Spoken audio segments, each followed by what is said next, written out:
Bismillahirrahmanirrahim. Lanjut untuk kitab berikutnya, melanjutkan bab yang kemarin, yaitu kitab Tijon Darori. Bismillahirrahmanirrahim. Wa yajibu fiha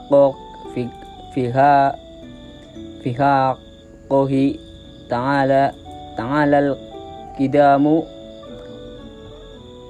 wa ma'nahu annahu ta'ala la'awwala lahu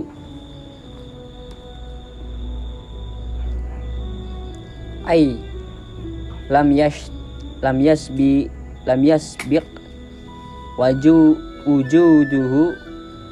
wujuduhu ta'ala adamun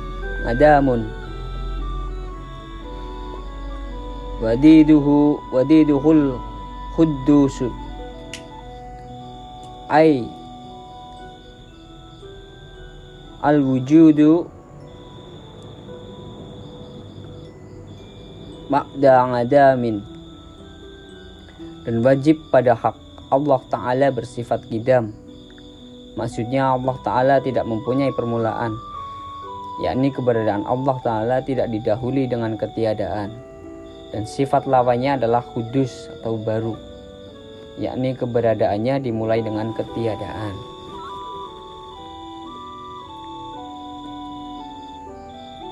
Badalilal ala zalika, adapun dalil atas hal itu, ay wa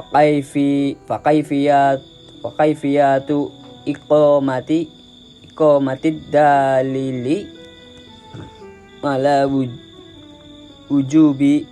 wujubil idamillahu ta'ala an taqula law lam yakun qadiman lakana khadasan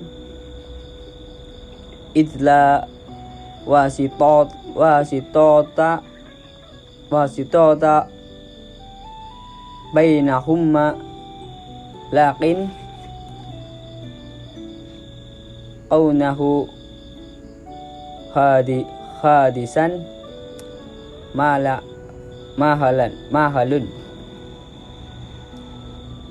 muhalun. Adapun dalil dari situ, yakni cara penegakan dalil atas wajib qidam bagi Allah Subhanahu wa ta'ala, yaitu hendaknya engkau mengatakan seandainya Allah bukan qidam, pastilah dia hadis baru, sebab tidak ada celah di antara keduanya. Namun keberadaan Allah Ta'ala yang baru, maksudnya itu adalah hal yang mustahil. Annahu law kana hadisan laktaha illa muhdisin lianna kulla hadisin labudallahu min muhdisin walau hadasa bin nafsihi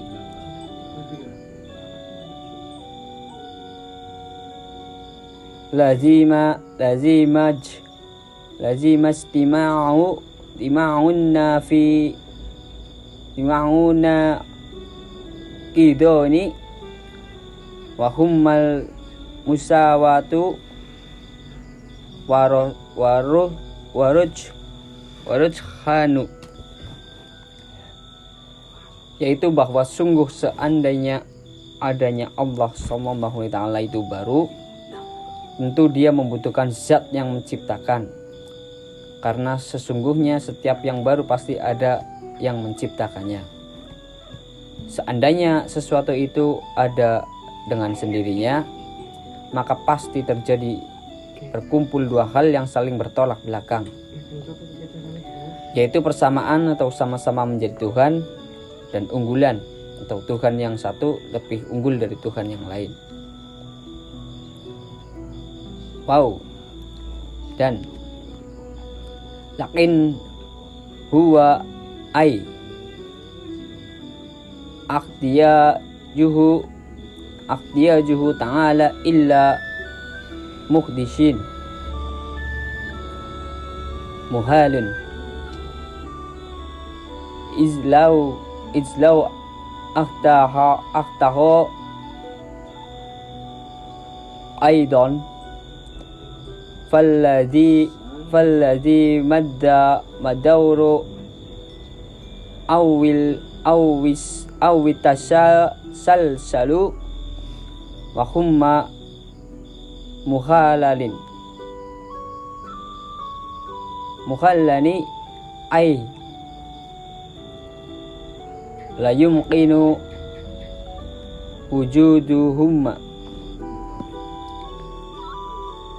Dan akan tetapi hal itu, yakni Allah Ta'ala butuh kepada pencipta, itu adalah hal yang mustahil. Sebab jika Allah butuh kepada pencipta, pasti penciptanya itu juga butuh pencipta pula. Maka pasti terjadi daur atau lingkaran atau semakin berantai. Dan kedua hal tersebut itu mustahil, yakni tidak mungkin kedua-duanya itu terwujud.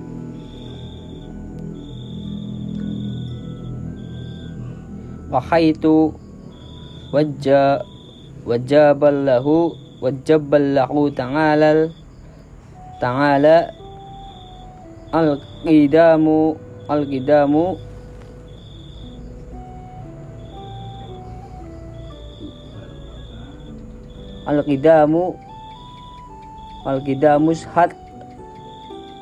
khalla alaihi diduhu. Dan ketika wajib bagi Allah Ta'ala bersifat qidam, maka mustahil atasnya bersifat lawannya. Dan dijelaskan pula di Al-Quran surat Al-Hadid ayat 3, Bismillahirrahmanirrahim. Huwal awalu wal akhiru wal zahiru wal batin wa huwa bikulli syai'in alim. Dialah yang awal, yang akhir, yang zahir dan yang batin, dan Dia Maha mengetahui segala sesuatu.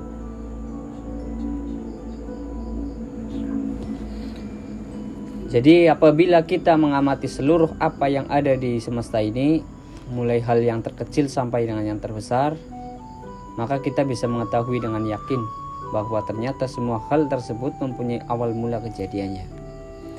Dan ketika kita melihat kerikil dengan bentuk tertentu ada di halaman rumah misalnya, meskipun kita tidak tahu kapan, tetapi dengan akal sehat kita bisa tahu dengan pasti bahwa kerikil itu tidaklah tiba-tiba dengan sendirinya ada di sana dan tiba-tiba mempunyai bentuk seperti itu, melainkan pasti ada suatu proses yang membuatnya ada di halaman rumah kita dan membuatnya berbentuk seperti itu.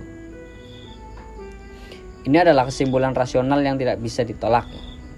Awal mula sendiri ada dua macam, yakni awal mula perubahan dari satu bentuk ke bentuk lainnya. Ini adalah awal mula yang lumrah dilihat di semesta ini sehari-hari. Sesuatu berubah dari satu kondisi menjadi kondisi lainnya. Misalnya komputer. Pada awalnya hanyalah bahan-bahan mineral yang ada di alam, kemudian diolah sedemikian rupa menjadi bahan-bahan elektronik, dan kemudian diolah kembali menjadi perangkat komputer. Dengan ungkapan lain, jenis pertama ini adalah awal mula adanya hal baru, tetapi sebelumnya telah ada bahan baku untuk membentuk hal baru tersebut. Awal mula perubahan dari ketiadaan murni menjadi keberadaan. Dengan kata lain, jenis ini adalah awal mula adanya sesuatu dari sebelumnya tidak ada apa-apa sama sekali, tanpa bahan baku apapun, kemudian menjadi ada. Nah, ini adalah sesuatu yang tak bisa kita amati sehari-hari, sebab bukan hal yang mampu dilakukan oleh manusia. Untuk awal mula jenis pertama, maka tidak perlu dibahas panjang lebar ya. Sebab semua orang mengakui kejadiannya pada semua objek di alam semesta. Yang menjadi masalah adalah jenis awal mula keduanya, di mana sesuatu bisa menjadi ada dari ketiadaan. Mungkinkah ketiadaan berubah menjadi ada? Jawabannya mungkin saja. Bahkan itu bisa dipastikan telah terjadi pada alam semesta ini secara keseluruhan. Akal manusia hanya mempunyai dua opsi tentang awal mula wujud alam semesta ini. Yang pertama, ia berasal dari bahan baku yang sebelumnya telah ada dan bahan baku tersebut juga berasal dari bahan baku sebelumnya. Dan demikian seterusnya sampai titik akhir. Hal ini disebut sebagai tasalsul atau asal-usul. Tasalsul ini merupakan sesuatu yang mustahil sebab segala yang mengalami perubahan pastilah berawal dari satu titik. Bila titik awal banyak hal adalah bahan baku yang ada sebelumnya, maka secara logis pastilah ada titik paling awal dari bahan baku paling awal yang berupa ketiadaan murni. Mustahil sesuatu yang mengalami perubahan sama sekali tidak mempunyai titik awal bagi wujudnya. Hal ini tidak bisa dibantah kecuali oleh para ateis yang mengabaikan logika sehat. Karena itu hanya tersisa opsi kedua untuk dipilih, yakni alam semesta berasal dari ketiadaan. Dengan kata lain, ujung paling awal dari rentetan keberadaan semesta ini pastilah ketiadaan. Ketiadaan itu sendiri hanya bisa berubah menjadi ada apabila ada oknum lain yang mengubahnya. Artinya tidak mungkin kondisi kosong tanpa apa-apa tersebut kemudian berubah menjadi ada sesuatu dengan sendirinya. Sebab itulah maka dipastikan ada oknum yang menciptakan sesuatu yang ada, yaitu semesta tersebut. Nah, oknum tersebut tak lain dan tidak bukan Allah. Hanya Allah lah yang bisa membuat sesuatu menjadi ada tanpa bahan baku apapun. Lalu pertanyaannya, apakah keberadaan Allah juga didahului oleh ketiadaan sebelumnya? Atau dengan kata lain, keberadaannya juga mempunyai awal mula? Bila dijawab ya, maka kita akan terjatuh pada tasalsul kembali yang secara rasional mustahil tersebut. Akhirnya hanya ada satu opsi untuk dipilih, yakni keberadaan Allah tidak mempunyai awal mula alias tidak didahului ketiadaan. Keberadaan tanpa awal mula inilah yang disebut sebagai sifat qidam. Seorang muslim wajib mempercayai bahwa Allah bersifat qidam. Bila tidak, maka keimanannya tidak sah. Lawan dari qidam sendiri ini adalah hudus, yang berarti punya awal mula, baik berupa awal mula dalam bentuk materi lain atau awal mula berupa ketiadaan. Karena Allah bersifat qidam, maka mustahil Allah bersifat hudus. Sebab alam semesta ini bersifat hudus, maka mustahil alam semesta ini bersifat qidam.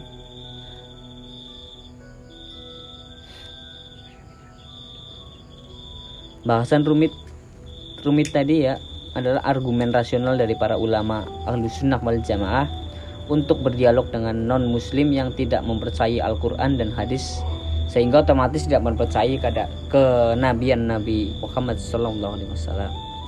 Tidak mungkin meyakinkan mereka tentang sifat ketuhanan kecuali memakai argumen rasional. Adapun bagi seorang muslim yang mempercayai Al-Quran dan hadis, maka dalil sifat qidam cukup dengan ayat dan hadis berikut ini.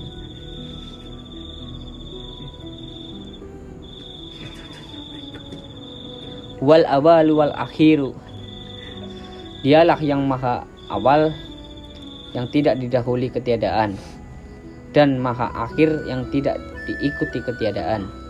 Quran surat Al-Hadid ayat 3.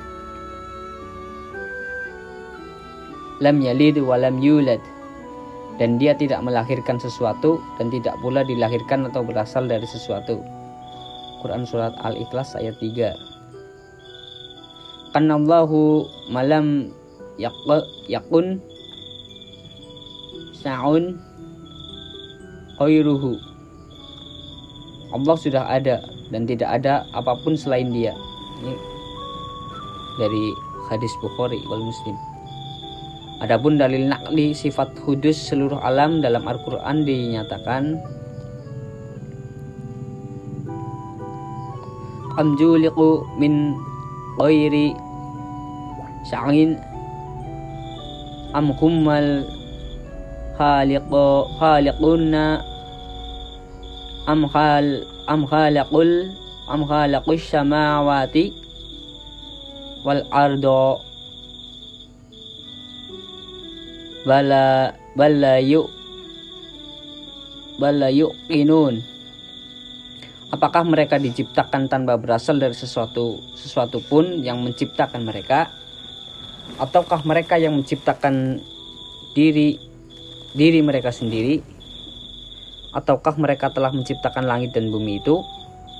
Sebenarnya mereka tidak meyakini apa yang mereka katakan. Quran surat At-Tur ayat 35-36. Ayat tersebut menafikan dua kemungkinan dari alam semesta. Kemungkinan pertama adalah alam semesta ada sendiri dari ketiadaan tanpa ada yang menciptakan. Nah, kemungkinan yang kedua adalah alam semesta menciptakan dirinya sendiri. Nah, keduanya ini adalah hal yang mustahil, sehingga orang-orang ateis atau yang tidak meyakini hal itu sesungguhnya tidak bisa benar-benar yakin bahwa mereka itu benar. Satu-satunya opsi yang masuk akal adalah alam semesta bersifat hudus dan diciptakan oleh Tuhan yang bersifat qidam. Wallahu a'lam bishawab. Untuk kitab Tijan Tirori cukup di sini dulu. Semoga kita masih diberi kesempatan untuk dapat melanjutkan pengkajian kitab ini di pertemuan-pertemuan berikutnya. Assalamualaikum warahmatullahi wabarakatuh. Waalaikumsalam warahmatullahi wabarakatuh. Allah wujud qidam baqa mukhalafatul lil hawadisi qiyamuhu binafsi wadaniyah qudrat iradat ilmun hayat sama basur kalam qadirun muridun alimun ayun samiun basirun mutakalimun.